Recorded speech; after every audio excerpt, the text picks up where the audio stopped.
그동안 검찰은 덮고 싶은 것은 덮고 만들고 싶은 것은 만드는 일도 했던 것으로 드러나고 있습니다. 그런 왜곡이 이제라도 정상화되어야 합니다. 그래서 공수처가 더욱 필요해졌습니다. 민주당은 국민께 약속드린 일정에 따라 공수처 설치를 완수하겠습니다. 야당은 공수처 출범을 지체시키려고만 하지 말고 공수처장 후보 위원 추천을 26일까지 해주시기 바랍니다. 이 사건을 말끔하게 좀 수사를 해서 국민이 납득할 수 있도록 하려고 할 것 같으면 특검 이외에 다른 방법이 없습니다. 이 사태는 대통령께서 보다 더 관심을 가지시고 반드시 특검을 통해서 이 사건이 명백하게 밝혀질 수 있는 이러한 지시를 갖다가 내려주시길 갖다가 부탁을 드립니다. 예, 국감이 계속되면서 여야 간 공방거리도 늘고 있습니다. 여야 원내 대변인 두 분 모시고 현안에 대한 입장 들어보도록 하겠습니다. 어서 오십시오. 네. 반갑습니다. 네, 안녕하세요. 파란 반갑습니다. 넥타이, 빨간 넥타이 다시 보게 됐습니다. 지난번에 이렇게 두 분 함께 얘기를 해보니까 모든 현안에 대해서 막 힘없이 얘기해 주신 거 참 좋았는데 너무 길게 얘기하시려고 하는 경향들이 있었습니다. 오늘은 짧고 굵게 여러 가지 얘기들을 한번 해보십시다. 먼저 추미애 장관의 수사 지휘권 발동과 관련해서 여야가 입장이 좀 다른데 일단 여당은 잘한 일이다 이런 입장 밝히셨죠? 네네. 이 사건의 이제 본질을 좀 볼 필요가 있을 것 같아요. 이제 그 라임 옵티머스 사기 사건이라고 하는 희대의 이제 사기 사건이 일어나고 뭐 여러 이제 의혹들이 제기되는 상황에서 이 사건의 핵심이라고 할 수 있는 김봉현 전 스타모빌리티 회장이 입장문을 밝히지 않습니까? 검사 3명에게 로비를 하고 또 야당 정치인에게도 로비를 했다는 입장문이 발표가 나오면서 그러면 검찰에서 조사를 어떻게 했느냐에 대한 본질이 나오는 것이죠. 그러니까 검찰총장에게도 보고를 했고 관련 내용에 대한 보고를 했는데 공정하고 신속한 수사가 되지 않았다. 여기에서 출발이 된다라고 볼 수가 있고요. 그렇다고 하면 검찰총장이 이 수사를 지휘해야 되느냐는 본질적인 질문이 이어지는 거고요. 따라서 여기에 대한 판단은 그러면 수사지휘권에 대한 문제가 있다.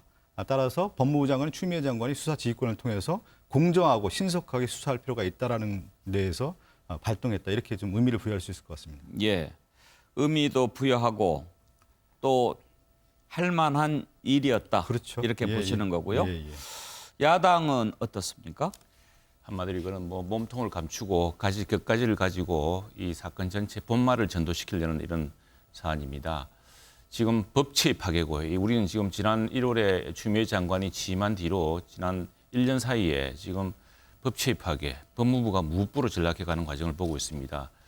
이 검찰 수사권 지휘라는 건 특히 법무부 장관의 수사권 지휘라는 건 굉장히 제한적으로 행사되어야 되는 것입니다. 그것은 검사로 하여금 직접 검사 수사에 법무부 장관, 문민 장관이 개입하는 것이 아니라 검찰의 수사에 제한적으로 하도록 하는 것이 벌써 지금 3번째나 하고 있는 셈인데 요즘은 이겁니다. 라임 옵티머스 사건이라는 것은 약 2조 원 넘는 사모펀드에 왜 공기업들이 그렇게 투자를 하고 그 돈이 어디에 쓰여졌고 또 그걸 이 사기 사건으로 피해를 입은 수만 명의 피해자를 어떻게 구제할 것이고 이 과정에 왜 금융감독이 소홀히 됐는지 환매 사태가 일어나기까지 무엇이 있었는지 여기 그 한 펀드의 사장은 그 검찰의 출국 금지 직전에 도주를 해서 대통령의 회의 순방 행사장의 얼굴을 드러내기도 했습니다. 그리고 지금 김봉현이라는 그 회장이 말을 바꿨습니다만 그전에는 청와대 수석 등의 이름을 또 거론했습니다. 이 사건이 몸통이 어디 있는지 왜 그 2조 원 가량들은 합쳐서 2조 원 넘는 그 사모펀드에 그렇게 많고 많은 사모펀드에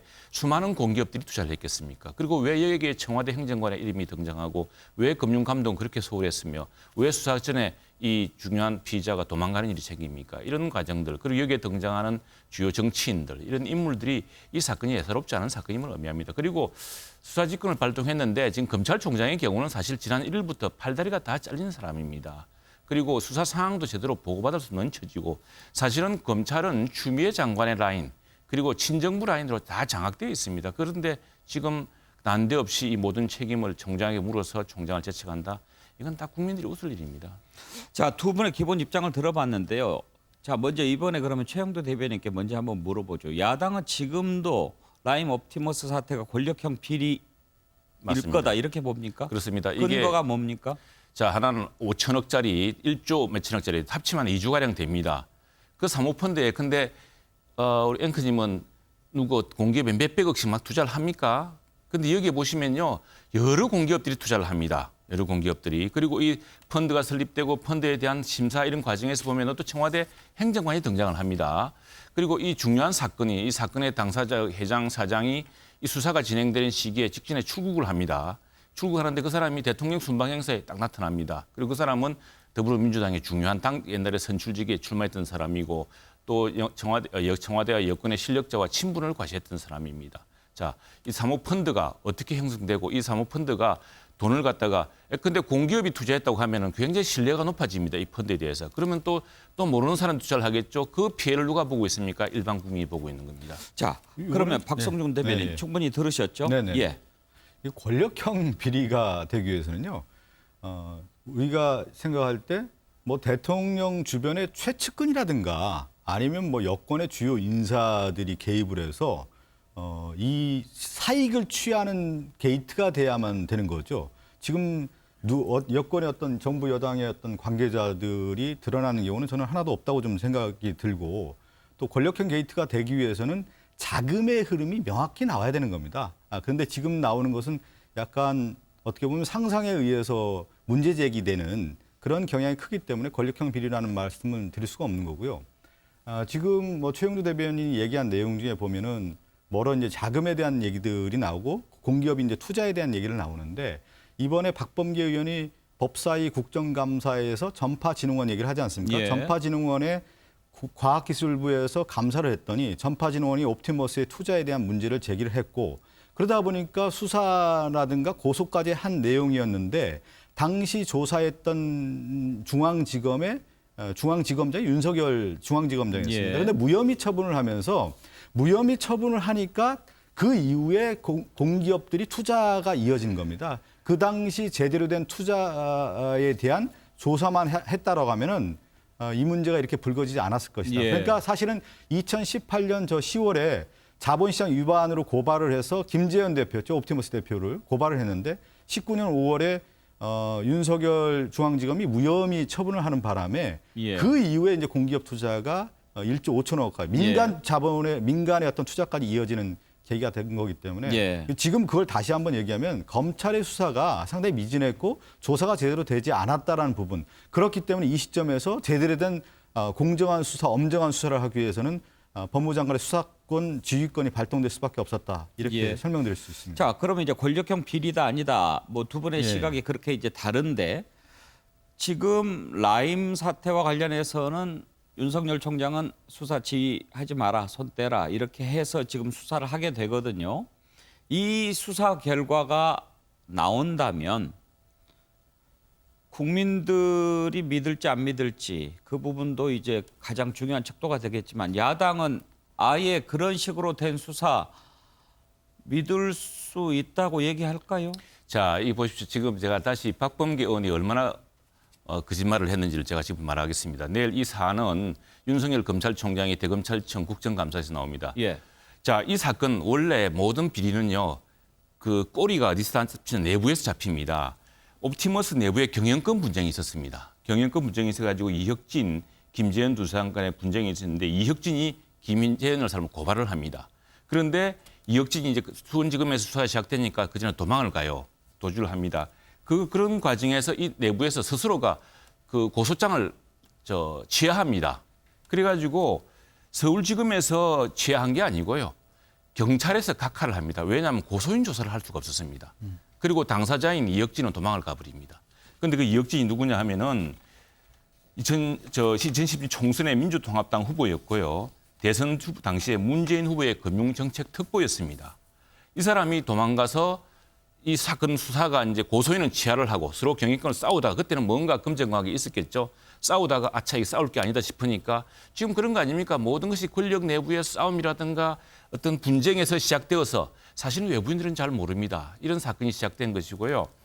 지금 내일 이제 국정감사에서 윤석열 검찰총장이 나올 테고 박범계 의원이 그 답변을 끌어내는 과정도 현재 서울지검장 보고 무리하게 막 호통치면서 이야기를 했지만 이 사건을 과정을 지금 서울지검장 누구 편입니까? 추미애 장관 편이고 진정부 아닙니까? 그런데도 이 박범계 의원 주장이 워낙 황당하니까 자기는 모르는 일이라고 이렇게 끊어서 있는 만약에 사실이었다면 박범계 의원 주장에 적극 동조해서 호응했겠죠. 그래서 이 사안은 지금 완전히 손발 다 잘리고 이 수사에서 차단시키고 보고도 제대로 못 받게 한 검찰총장한테 없는 죄를 다 뒤집어 씌워가지고 수사에서 배제를 시키고 지금 요거는 좀 제가 그건 나중에 지금 보겠습니다. 원래도 지금 제가 질문했던 내용에 대한 답변은 아니었는데 일단 네. 그 부분에 대한 예. 반박이었으니까 쭉 들었습니다. 네. 예, 박성준 대변인 이 얘기 본질을 들어보죠. 다시 좀 봐야 돼요. 예. 이번에 이제 검찰의 수사에 대해서 어떤 신뢰성을 제기하고 검찰의 수사에 문제점을 제기하는 이유 중에 하나가 뭐냐면 선택적 수사를 했다는 거 아니겠습니까? 또 기획 수사의 어떤 의미도 좀 담고 있다고 볼 수가 있는 건데 예를 들어서 지금 김봉현 전 회장이 얘기한 검사 3명에게 술접대를 하고 야당 정치인에게 금품 로비를 했다는 내용이 보고가 됐는데 수사를 하지 않고 여당의 인사라든가 주요 인물에 대해서 발표를 하고 마치 의혹이 있는 것처럼 검찰발 기사들이 좀 나왔다라는 거죠. 이 얘기는 뭐냐면 주요 야당이라든가 검사의 혐의나 이런 의혹에 대해서는 검찰에서 명확하게 수사를 해야 되는 건데 수사하지 않고 오히려 여권발 의혹 제기에 부풀리는 그런 수사로 진행했다라는 것이 이 사건의 이제 본질입니다.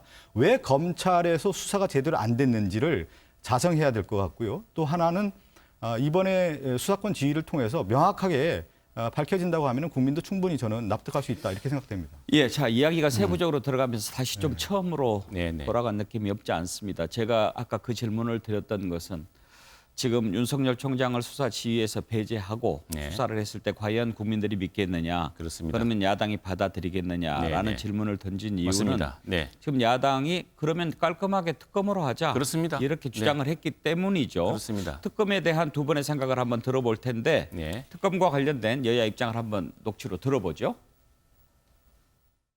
오늘로써 공수처법 시행 99일째인데도 국민의힘은 여전히 공수처장 후보 추천위원회 구성 요구에 응하지 않고 있습니다.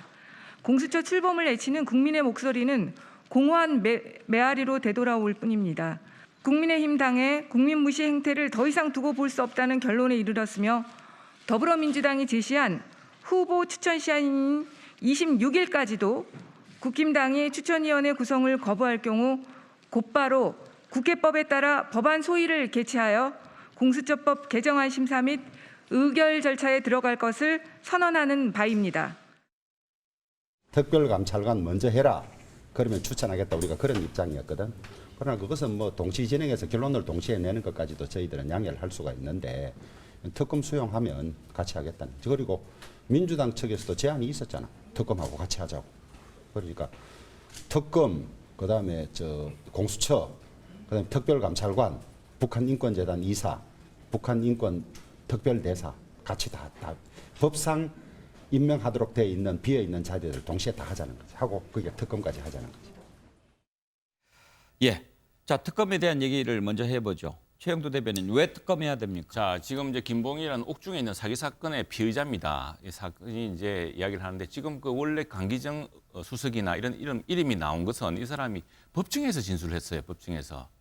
그러니까 지금 이제 그리고 또 이름을 알리라고 했다는 것이 최근에 이제 어디 나왔다고 또 보도되지 않았습니까?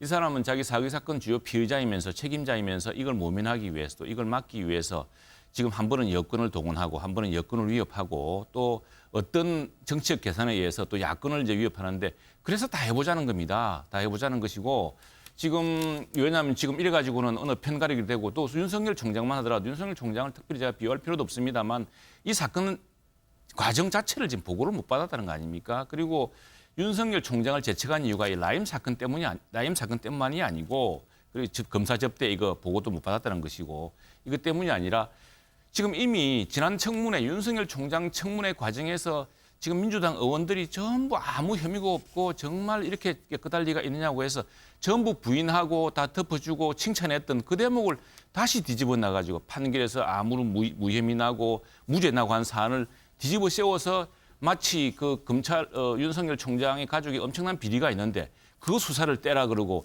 라임에서 지금 김봉현이라는 꼭중에 있는 금융사기 사건의 피의자가 했다는 그 편지 하나로 지금 모든 걸 덤태기 씌우고 있는 겁니다. 그렇기 때문에 정확하게 하려면 좋다. 검사 비리가 있다면 검사 비리도 하자. 지금 특검이라는 것은 검사 스폰서 사건부터 최순실 사건까지 그 검찰의 수사의 공정성이 의심스러운 것 모든 수사를 여야가 합의해서 만든 특별검사를 통해서 하자는 것이거든요. 그리고 수사 기한도 정해져 있고 또 검찰의 했던 수사 결과를 받기 때문에 가장 신속 정확하게 공정하게 마칠 수 있는 방법입니다. 예. 여야에 다 의구심 없이.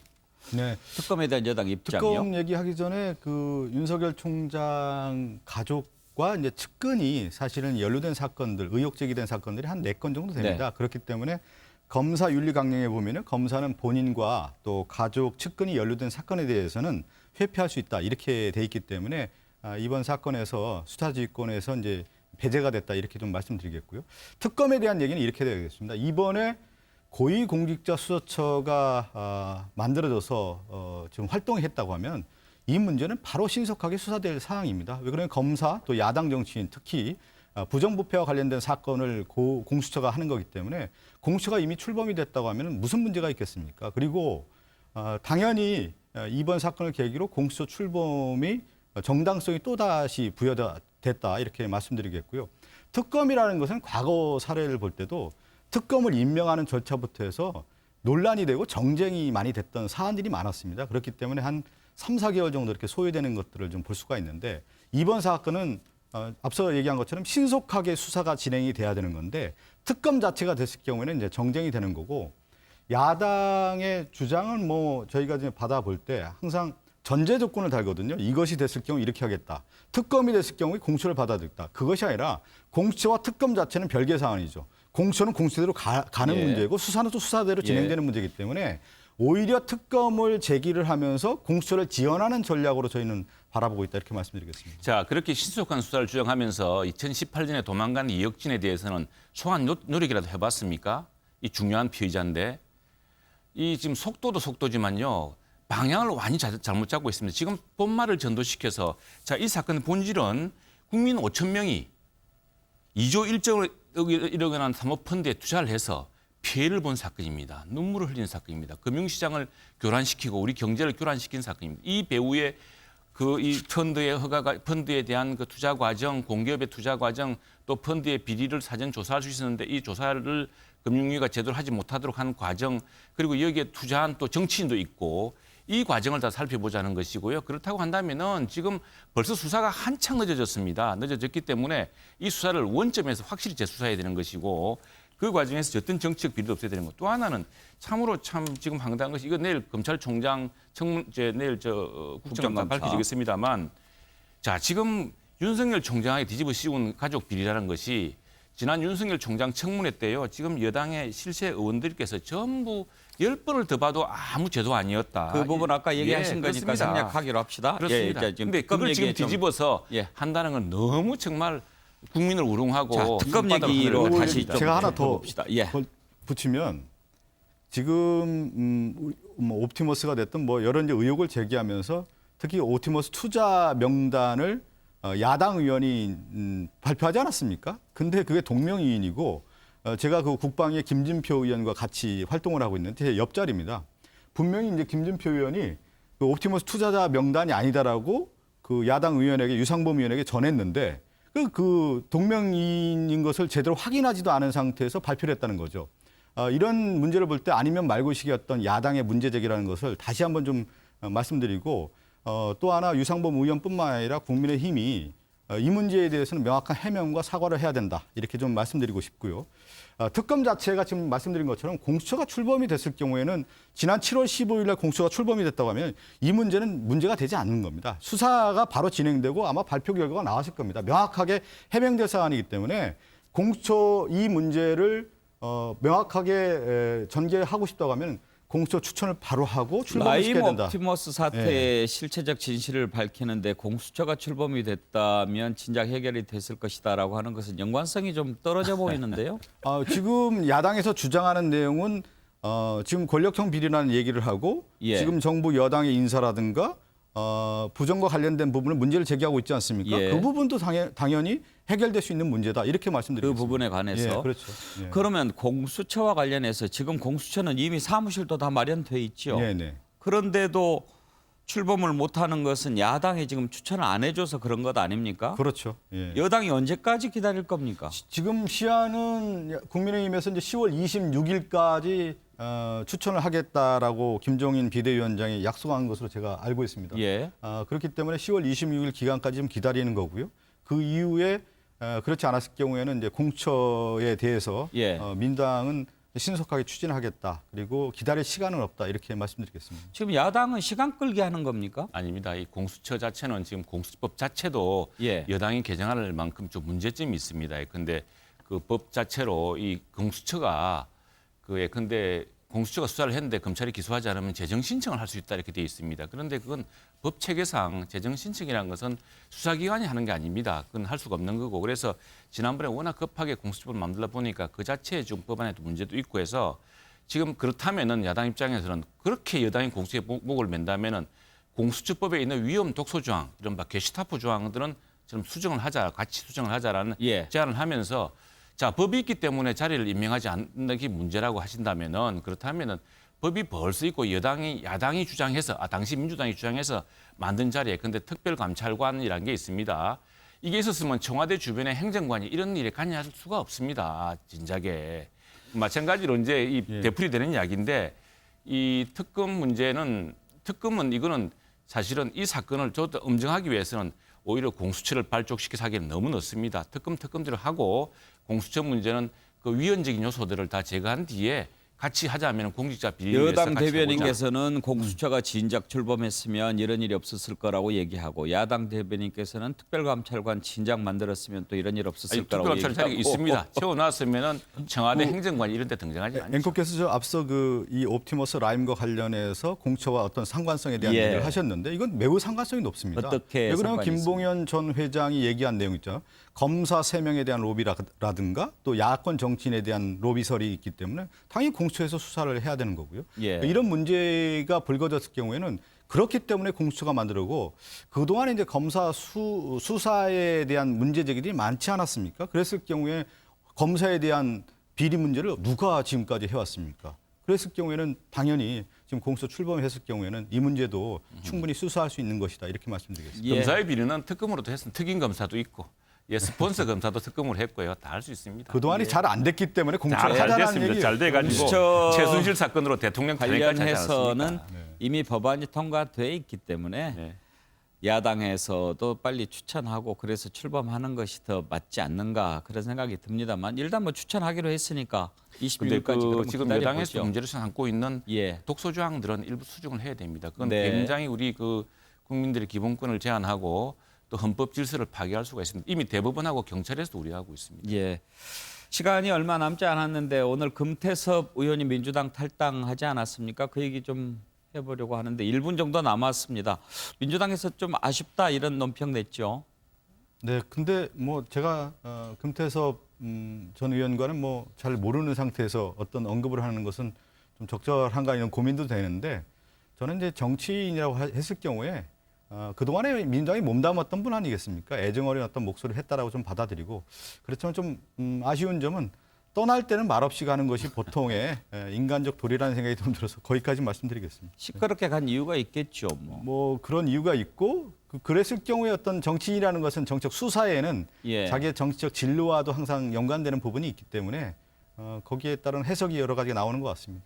혹시 국민의힘에서는 입당한다고 하면 쌍수로 환영합니까? 지금 그건 우리 당 문제가 아니고 민주당이 스스로 자성해봐야 할 문제입니다. 아주 유능한 그 젊은 정치인 한 사람이 민주당의 지금 분위기가 어떤 분위기입니까? 뭐라고 한마디 하면은 국민의 국회는 전부 개별 헌법기관입니다.